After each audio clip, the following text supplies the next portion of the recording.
Hi, I'm Fon Davis. And I'm James A. Powell for the Stan Winston School of Character Arts. Welcome to part 3.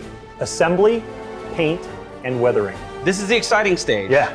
Because now we get to take all the parts that we've created and we get to assemble them, we get to paint them, we get to weather them. So up till now, you've seen all these pieces made, but it all comes together with the paint and even a bit of the storytelling. When you set that scene, the viewer's gonna know. That ship's been out on the ocean for a really long time. So in this part, we're gonna show you how we put on the decks of the ship, how we butter in with Bondo, how we put on the superstructure. We're going to go through how we painted everything, weathered everything, and then put on the hundreds of little detail parts. Yeah. By the end of this course, you're going to be able to see a completed, fully detailed miniature container ship. We've got a lot to do in this part of the course. Yeah, let's get to it.